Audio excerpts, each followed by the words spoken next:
Carl and Brendan here from Games, Brains and Head-Banging Life, gbhblofficial.com for short. And it's track by track time as we're doing something thrashy. It is the debut album by Municipal Waste. It's called Waste 'Em All. Released in 2003. So as of this year, 20 years old. I didn't realize they were that old. To be honest, I did not know Municipal Waste were that old. No, I didn't either. I didn't. But I like them as a band. Don't get me wrong. So like, I don't know an awful lot of their back catalogue, so that's why it was like a good opportunity. It's like, oh, let's go back all the way to the beginning. Yeah, it was a great one because Municipal Waste, as I know them, it's now, like not then. And this album, it caused the band to receive the attention of Era Records, which the band was signed to in May 2004. And of course, if you don't know, the title of it pays homage to Metallica's debut album, Kill 'Em All. Kind of a clue there, would waste 'em all. Right, folks, this is one of those ones where it's a lot of tracks, but it's super short stuff. We're talking a minute to 2 minutes at most, blasts of thrashy heaviness. So our notes and our conversations about them are going to be a lot more concise because there's only so many times you can write, well, it's fast and it's heavy. It's fast and it's heavy. It's fast and it's fucking heavy. So yeah, let's just try this out and see how we go. We're beginning with the Executioner in brackets intro. I like this as a start. There's just a touch of groove, but it quickly makes its thrash capabilities clear, turns into a frantic headbanger. Well, it's quite funny that the song labelled as an intro is longer than most of the songs on the album. But it sets the album up well. Short, thrashy burst of metal, good riffs and drums and high energy. And that whole homage to Metallica thing, you kind of hear it straight off the bat, I think. Sweet Attack, the first track with vocals, and it's a frenzied thrash assault that lasts only 58 seconds, blending a chaotic burst with some groovy energy. Yep, short to the point. Yeah, With freshy drums, strong energy. It's a fun track. I enjoyed it. I think they pack one of the things actually I say this quite a lot over. I feel like they sometimes pack a surprising amount into such very short run times. Which is probably a lot due to the pretty fucking hyper speed delivery of everything, including the way he delivers vocals. I don't know about you, but when we get albums like this, I'm used to it existing in a specific genre, and we're talking grindcore, that style. So to get something thrash based was at least refreshing, I guess. I thought I've started finding it quite an interesting game to play while I was listening to this, to see, like, I kind of realized that actually they're doing exactly what other bands do in 4 minutes, but they're just, because they play so fucking fast, it just happens to fit into a minute. You know, there were some songs in this that we'll get to them that are like a minute long or whatever, yet they managed to do verse, chorus, solo, chorus, end. You know, just to happen to do it all at 1 billion miles an hour. Congratulations, Municipal Waste. I guess this is why you got everyone's attention. Yeah. Mutants of War. There's a bit more order and traditional thrashiness to this one. Again, though, it's no nonsense heaviness and speed.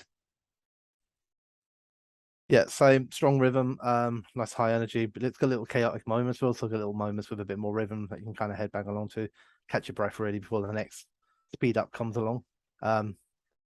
Yeah, another good track. Knife Fight. Faster, a little punkier, and more hardcore-like. It's intense and heavy stuff. Yep, decent guitars and riffs. Like the gang vocal section, I also mentioned that it had a bit more of a hardcore feel to it. But another good song. It is. We're doing this almost at the speed at Municipal Waste speed. I like this. I think they'd appreciate that. Not everything can have this and say, how can you break down a track that's barely a minute long, particularly when you've got another 10 to go? Drunk as Shit. The short nature of each track means it's sometimes hard to digest them, and they do start to bleed into one another. Thankfully, tracks like this are what stands out because of the tempo shift, and I thought there was a really daring anthemic quality to this one.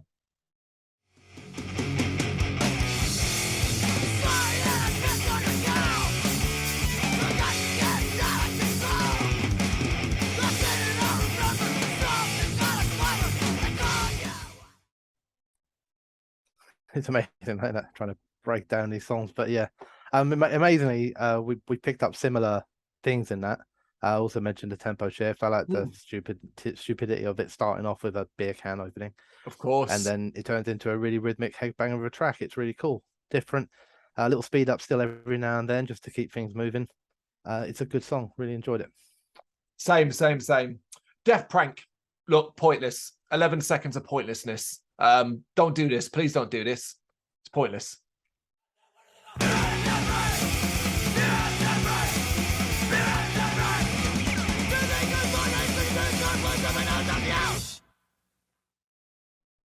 Yeah, I kind of liked it.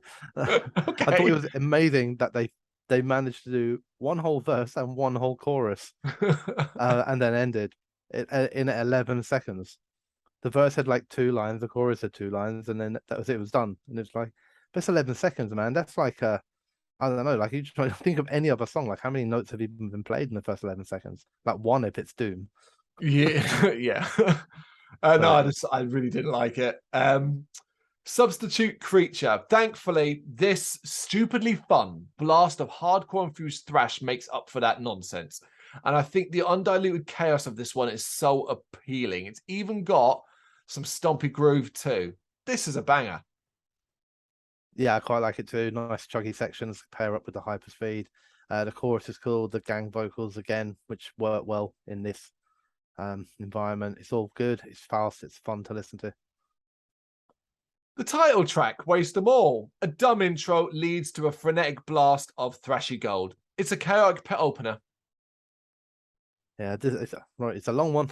Nearly 90 minute and a half, this one. Extra time. Obviously, because they've got extra time, they don't know what to do with it. So they put some sampling at the start. Yep. Before it then turns into like an absolute banger, like you said. A little bit of extra guitar melody in there too. It's really, really catchy, cool. And they even managed to squeeze in a small but definite solo. So yeah, 30 seconds extra, and they managed to fit sampling and a solo in. Toxic Revolution, the longest track on the album at 1 minute and 52 seconds. And this gives Municipal Waste a chance to really let the riffs fly. It's extremely frantic and extremely energetic. I love the tone shift that occurs around the halfway point. Overall, it's a headbanger.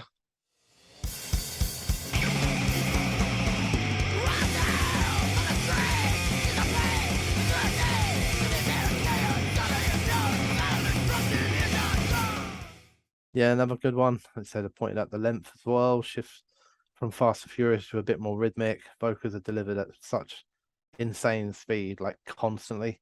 Plenty of gang vocals as well. Decent track. I did say like by this one there were occasions of blend, like a little, not, but I'm still enjoying listening to it. That's the thing, because I'm not starting the next song going, oh my god, it's exactly the same style again, and it's 7 minutes long. Yep. Yeah, no, I agree with you on that, but my issues with that is about to start. So we'll get into it now. I Want to Kill the President. It's 17 seconds long. Meh. It's super fast and furious. That's it. Yeah, little mental intermission type of track.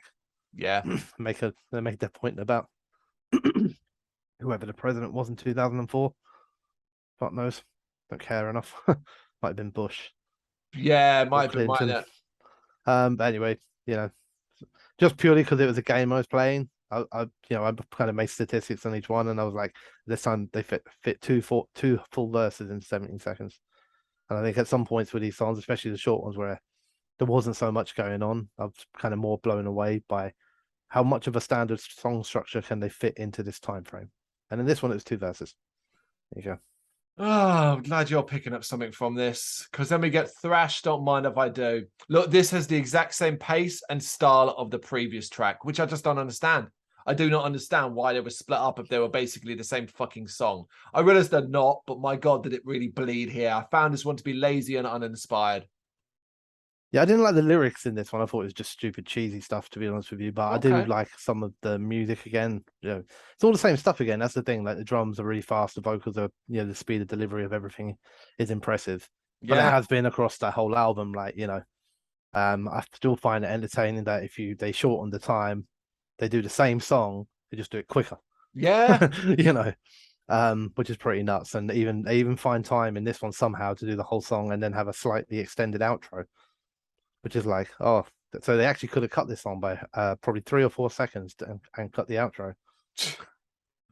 even shorter. Dropped Out. So this is where I was kind of falling off the fence completely, and I found I was beginning to dislike the way the album was structured, as this was some serious track blending now.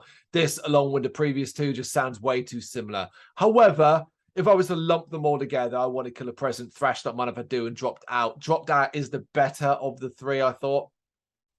I like this one. I thought there's some different riffs and some of the guitar tones were slightly different, just a slight different tinge to a lot of the other album, which for me meant like it kind of broke things up just a little bit.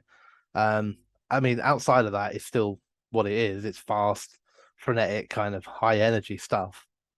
But yeah, I didn't mind it. I thought it was good. Blood Hunger. Thankfully, there's a change, sort of. The tempo drops briefly here for some groove. Then we speed up and the band hit their usual insane levels of thrashy speed. But it's pretty good overall. And the riffs bring this one to life for me. Yeah, same. I like this one. Thought the riffs were better. Nice groove to it. Nice drum beats. Still plenty of speed and intensity mixed into it all as well, of course. But just having those little breakdown moments to just slow it down. Yeah, it's quite important every now and then. Yeah, and you really notice it, particularly at this late stage in the album's life. You just go, your ears pick it up because you're like, oh, that's different. Oh, thank you. Yeah. Jock Pit, the penultimate track. A penultimate reason to headbang as Municipal Waste take their foot off the gas briefly before encouraging what is probably one of the more chaotic pits with their frenzied speed here. This might be one of the fastest ones on it, I thought.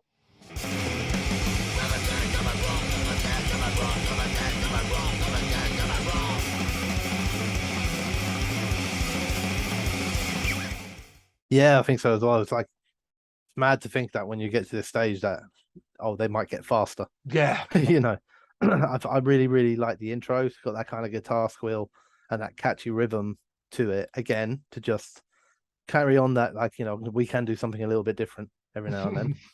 And it just makes the song stand out a bit from the crowd and then descends into like utter fucking chaos, really. You know, I think everything kind of just seems like turned up a bit. Even the pitch and the tone of the vocals just seem to be stretched a bit further. It's absolutely fucking manic. But but in a really good way. I really liked it. Okay, that's cool. The Mountain Wizard. Guess what, people? It's thrashy speed and headbanging inducing heaviness.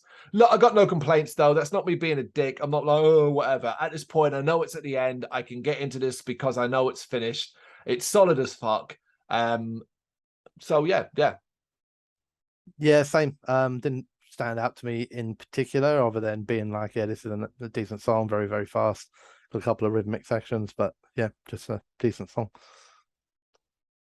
It was an interesting album overall because, as I said at the start, I had no clue this existed in their catalog. I am glad that they developed into what they are now, where they are still very much a thrash metal band and all that, but you know, you're talking about more structurally solid, detailed tracks compared to this. I can enjoy this in a bubble, but I've got my top three, but there ain't really anything in this that I'm likely to ever go back and listen to on purpose. I think there's a few on it I like a lot, like Okay. I would do, including my top three, but probably a few more. I genuinely enjoyed it as an album. Like I said, you know, I'm not going to sit here or be able to sit here and pick it apart and talk about hidden depth and, you know, insane layers. I think it's very effective at what it does. It's mad that it's 16 tracks and but 70 minutes long. That's just mad.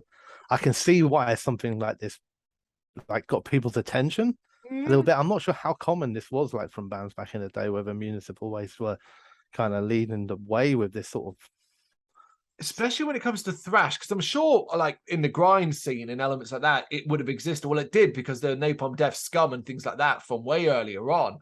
Yeah. But like not in thrash, right? I mean, we're talking 2003, right? So we're talking like even from the big boys like Metallica and that. The Black Album was like 90 something. So we're talking like, I don't know, man, like Reload sort of days potentially.